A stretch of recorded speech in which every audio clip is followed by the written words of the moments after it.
Medicare doesn't make any sense, but here at Healthcare Solutions Direct, our goal is to keep this simple as 1, 2, 3.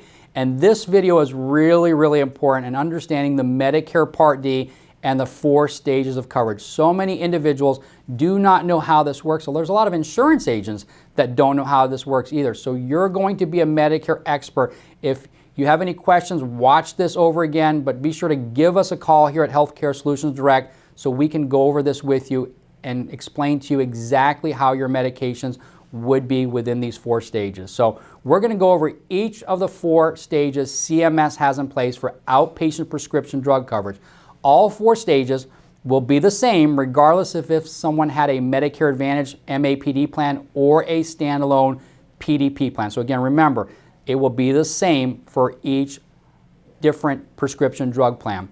When an individual is prescribed medication, they'll have 4 stages. They'll have the deductible, if that's applicable. They'll have an initial coverage stage, number 2. Number 3, there's a coverage gap donut hole stage, which a lot of people don't understand, which you will, which is number 3. And number 4 is catastrophic coverage. So let's look at the very first stage, the deductible stage. And I'm going to preface it by saying if it's applicable to you. For a lot of individuals, stage number 1 is not applicable to them. The Medicare Part D deductible is set by CMS every single year. In 2021, the Medicare Part B deductible that a prescription drug plan can charge cannot be greater than $445. So in 2021, a prescription drug plan, whether it's standalone PDP or an MAPD plan, cannot charge higher than a $445 drug deductible. The Part B deductible will vary by plan, which can make a big difference for an individual taking brand name medications. If you're taking generics, it's not that big of a deal, but for brand names it is. Most Medicare Advantage HMO plans may not have an initial deductible on the plan, which is a really nice benefit under HMO plans, but the individual may pay a little higher copay in the initial coverage stage, which we're going to talk about here next. The deductible stage may or may not be applicable to that individual who's prescribed a Tier 1 or a Tier 2 medication. So let me repeat that. If you're prescribed a Tier 1 or a Tier 2 medication, which is a preferred generic or a preferred non-generic medication, the deductible probably will not even apply to you. They will it'll move you right past this stage with just a copay right into the initial coverage stage number 2, which we're going to talk about next.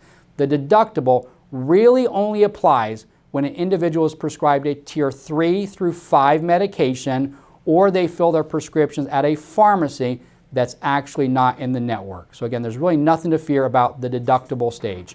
Let's talk about stage number 2, which is the initial coverage stage. This is where most individuals find themselves in, is number 2, the initial coverage stage.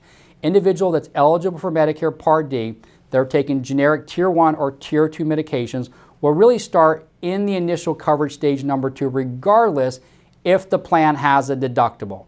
So generic Tiers 1 or 2 medications will come with little to no copay, and the individual will stay in the initial coverage stage 2 for the entire calendar year. That's some really good news. Under the initial coverage stage 2, there will be a cost sharing where the plan will pay part and the individual will pay the other part, usually in the form of a set dollar amount copay. An individual taking a common preventative like a Tier 1 or a Tier 2 medication should not need to pay the $445 deductible, which is set forth in 2021. They'll pay a set dollar amount copay. And we went over the copays, can be anywhere between $1 to $3 or free under a Tier 1 medication, and it can be anywhere between $7 to $12, $13 for a Tier 2. So there should be just a set copay that the individual is responsible for on their generic medication.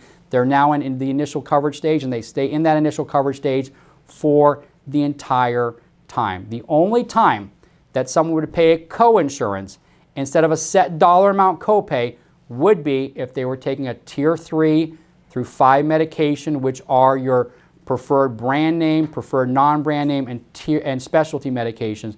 This would then have them move into stage 3, which is the coverage gap donut hole stage. So now let's talk about stage number 3, which is the coverage gap donut hole stage.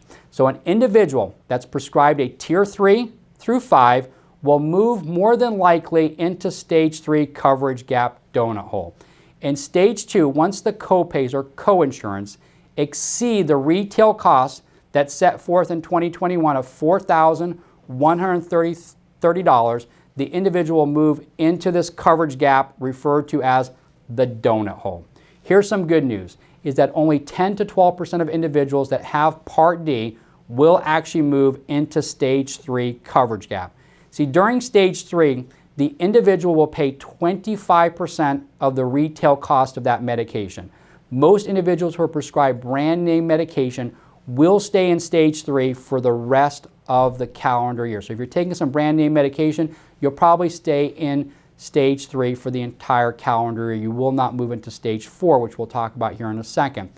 Let's have a better understanding of this 25% under stage 3.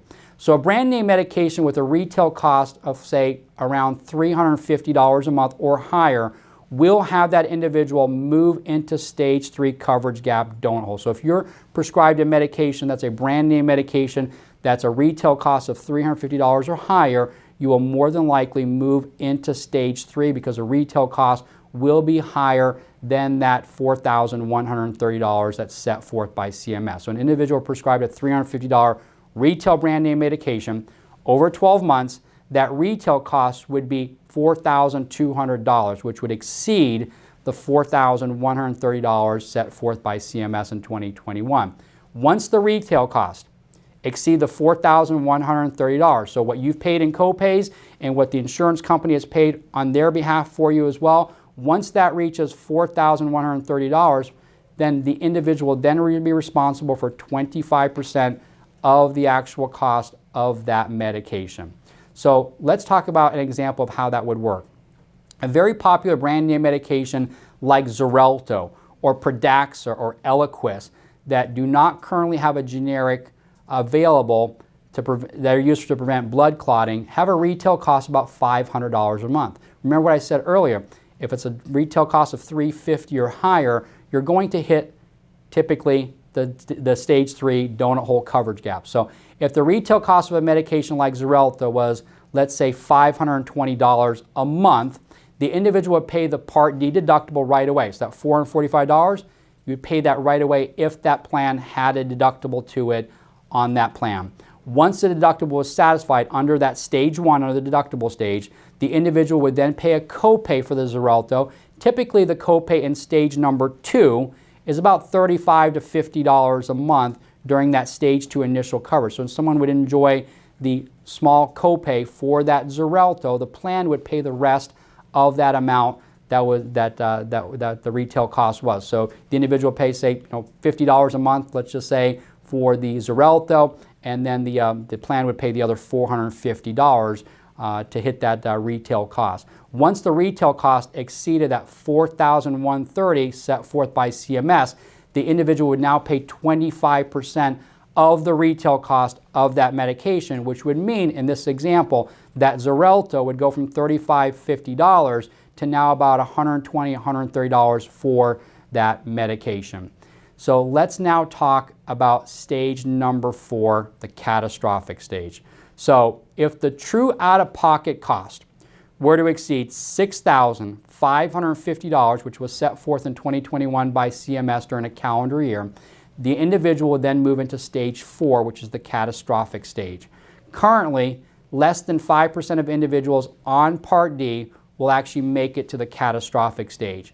An individual would only enter this stage if they were taking a lot of brand name medications or some specialty drugs that are used to treat chronic conditions like cancer, multiple sclerosis, etc., that might require a tier 5 drug. So if you're prescribed a medication that's very expensive, a specialty tier like cancer or multiple sclerosis, this is a medication that would have you more than likely hitting the catastrophic coverage. When it comes to cancer, if you're looking for coverage on that side of it, please give us a call here at Healthcare Solutions Direct and talk to one of our licensed agents. We offer cancer plans that would give a lump sum to be able to cover the cost of these medications if you ended up into the catastrophic stage. We'd love to hear from you so we can kind of go over those options for you to make sure that you have comprehensive coverage when it comes to your health insurance.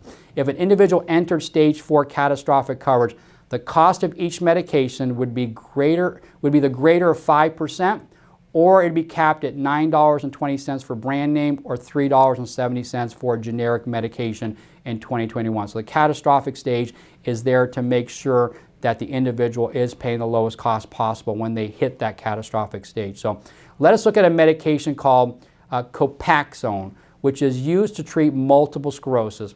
This brand name medication does have a less expensive generic version. However, the generic version is still listed as a Tier 5 medication. So currently, the brand name Copaxone has a retail cost of around $6,200 a month. You heard me right, $6,200 a month. And the less expensive generic version is around $2,200 a month. So obviously, we'd be looking at trying to get the less expensive version, but $2,200 a month is still a lot for a medication. An individual prescribed this medication would pay the Part D deductible.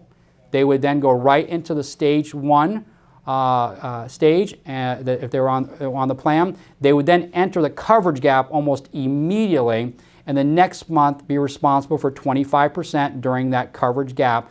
A specialty medication like this one would have the true out-of-pocket costs exceeding that $6,550 and entering into Stage 4 catastrophic coverage, and that individual would then be paying that 5%. So is there any way to avoid the coverage gap or catastrophic coverage? There are Part D plans that do offer full coverage protection against the high out-of-pocket costs of brand name or specialty drugs and prevent them from entering the coverage gap or catastrophic coverage. There's none that will eliminate it, but there are some plans that may help out with that. If you need some help with that, please give us a call here at Healthcare Solutions Direct so that we can go over that with you, make sure that you're doing the right thing for you when it comes down to your medication. So an individual should consult with their doctors about making sure that they're prescribed generic medications as much as possible. Not all doctors will think to prescribe a generic equivalent unless it's requested by the individual. You think that that would be common sense, but a lot of doctors, unfortunately, will prescribe a brand name medication without thinking about going ahead and prescribing the generic. So this was something that you need to talk to your doctor about to make sure that they're doing the right thing for your out-of-pocket costs. So an individual should be aware that some Part D plans will classify drug tiers differently. So one plan might classify the prescription as a Tier 4, and another plan might classify as a Tier 3 or possibly a Tier 2. That's why it's so important to give us a call here at Healthcare Solutions Direct so that we can look at your prescription and make sure that you're doing what's right for you. So hopefully this has helped you out when it comes down to medications and the 4 drug tiers so that you are better prepared down the road when it comes to your prescription drug coverage. We love to hear from you, and we'd love to be able to help you out.